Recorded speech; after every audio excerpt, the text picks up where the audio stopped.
अगर मैं आपसे कहूं कि कचरे के ढेर से भी एक क्रांति जन्म ले सकती है, जहां दुनिया सिर्फ बदबू देखती है, वहां एक लड़का भविष्य देखता है। बिना डिग्री, बिना पैसे, लेकिन एक जिद के साथ, कुछ बदलने की जिद। ये कहानी है एक ऐसे लड़के की जिसे दुनिया ने कबाड़ी कहा, और जिसने दुनिया को रोबोटिक्स का मतलब सिखा दिया। तैयार हो जाए कचरे के पहाड़ से उड़ान भरने वाले कबीर की कहानी सुनने के लिए। ये है कचरे का बादशाह, कबीर की उड़ान। मुंबई के बाहरी इलाके में कचरे का एक विशाल पहाड़ था, देवनार डंपिंग ग्राउंड। यहाँ की हवा में सड़ांध थी और जमीन पर प्लास्टिक, कांच और धातु का समुद्र फैला हुआ था। इसी पहाड़ की तलहटी में प्लास्टिक की पन्नियों से बनी एक झोपड़ी में 18 साल का कबीर रहता था। कबीर का काम था सुबह 4 बजे उठना, अपनी पीठ पर बोरा टांगना और कचरे के ढेर में से कीमती चीजें ढूंढना। लेकिन कबीर दूसरों से अलग था। जहां दूसरे लड़के प्लास्टिक की बोतलें ढूंढते थे, कबीर टूटे हुए रेडियो, कंप्यूटर के मदरबोर्ड और फेंके हुए तारों को ढूंढता था। उसके लिए ये कचरा नहीं, स्पेयर पार्ट्स थे। उसकी झोपड़ी किसी कबाड़खाने से कम नहीं थी, लेकिन अगर कोई ध्यान से देखता तो वह एक लैबोरेटरी जैसी लगती थी। टूटी हुई बैटरियों को जोड़कर बनाई गई लाइटें, पुराने पंखे की मोटर से बना मिक्सर। कबीर के पास इंजीनियरिंग की डिग्री नहीं थी, लेकिन उसके हाथों में जादू था। लोग उसे पागल कहते थे, अरे कबीर, ये लोहा लक्कड़ खाएगा क्या? बोतल बीन, 2 पैसे मिलेंगे। कबीर बस मुस्कुरा देता। उसे पता था कि उसके दिमाग में जो सर्किट चल रहे हैं, वे इस कचरे के ढेर से बहुत कीमती हैं। कबीर के पास स्कूल जाने के पैसे नहीं थे, लेकिन उसमें सीखने की भूख थी। कचरे के ढेर के उस पार एक पॉश कॉलोनी थी, जहां एक कंप्यूटर ट्रेनिंग सेंटर था। कबीर रोज शाम को अपना काम खत्म करके उस सेंटर की खिड़की के पास छिपकर बैठ जाता था। कांच की खिड़की के अंदर इस बड़ी ई कमरे में बैठे बच्चे कोडिंग सीख रहे होते थे। कबीर बाहर पसीने और गंदगी में लथपथ कांच पर कान लगाकर सुनता। वह ट्रेनर के होठों को पढ़ता और अपनी टूटी फूटी नोटबुक में कोड नोट करता। उसने सी जोड़ जोड़ और पाइथन की बेसिक बातें वहीं उस खिड़की के बाहर बैठकर सीखी थीं। एक दिन सेंटर के वॉचमैन ने उसे देख लिया। ए भिखारी, यहाँ क्या कर रहा है? भाग यहाँ से। वॉचमैन ने उसे डंडा मारा। कबीर भागा, लेकिन उसका दिल नहीं टूटा। उस दिन उसे कचरे में एक पुराना टूटा हुआ लैपटॉप मिला था। स्क्रीन टूटी थी, कीबोर्ड गायब था। कबीर उसे अपनी झोपड़ी में ले आया। उसने अगले 6 महीने उस लैपटॉप को जिंदा करने में लगा दिए। अलग अलग जगहों से पुर्जे जमा किए, तारों को सोल्डर किया मोमबत्ती की आंच से, और एक रात स्क्रीन जल उठी। वह स्क्रीन की नीली रोशनी कबीर के चेहरे पर पड़ी तो उसे लगा जैसे उसने सूरज को छू लिया हो। अध्याय 2, एक अजीब गुरु। एक दिन कबीर कबाड़ की दुकान पर कुछ तांबे के तार बेचने गया। वहां उसने देखा कि एक बुजुर्ग आदमी अपनी पुरानी घड़ी ठीक कराने के लिए कबाड़ी से बहस कर रहा था। कबाड़ी कह रहा था, ये ठीक नहीं होगी बाबा, फेंक दो। कबीर ने देखा और कहा, बाबा, मैं देखूं। बुजुर्ग ने कबीर के मैले कपड़ों को देखा, फिर उसकी आंखों को। उन्होंने घड़ी दे दी। कबीर ने अपनी जेब से एक छोटी सी सुई निकाली जिसे वह पेचकस की तरह इस्तेमाल करता था। घड़ी को खोला, एक स्प्रिंग को थोड़ा मोड़ा और वापस बंद कर दिया। घड़ी टिक टिक करने लगी।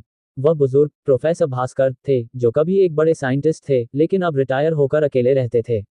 उन्होंने कबीर का हुनर पहचान लिया। तुम क्या करते हो बेटे? उन्होंने पूछा। कचरा बीनता हूं साहब, कबीर ने कहा। नहीं, भास्कर ने कहा, तुम कचरा नहीं, तुम हीरा बीनते हो। कल मेरे घर आना। प्रोफेसर भास्कर ने कबीर को तराशना शुरू किया।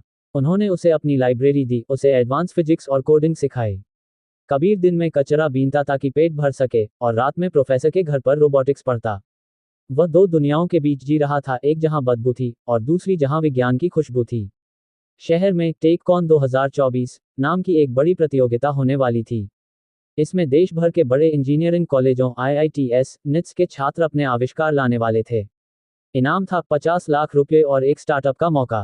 प्रोफेसर भास्कर ने कबीर से कहा, तुम्हें इसमें भाग लेना चाहिए। कबीर घबरा गया। सर, वहां सब बड़े घरों के बच्चे होंगे, इंग्लिश बोलेंगे।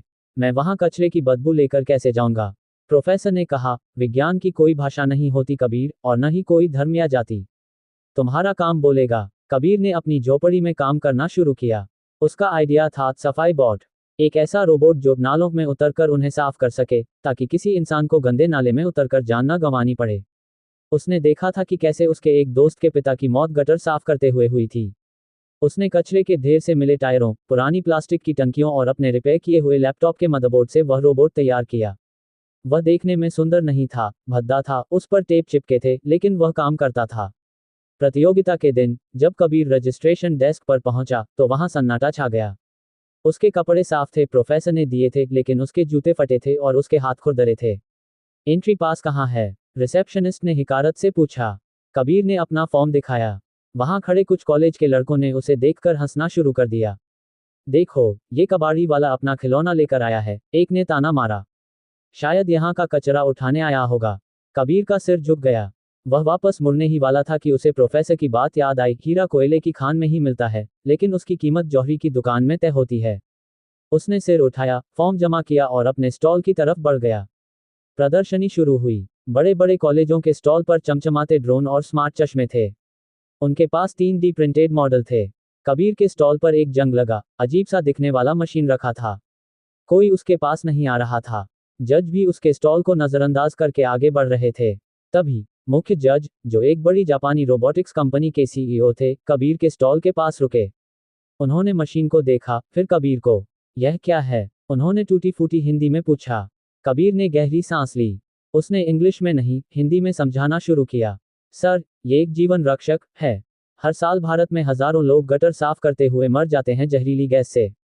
यह मशीन अंदर जाएगी, कचरा निकालेगी और गैस का लेवल भी बताएगी।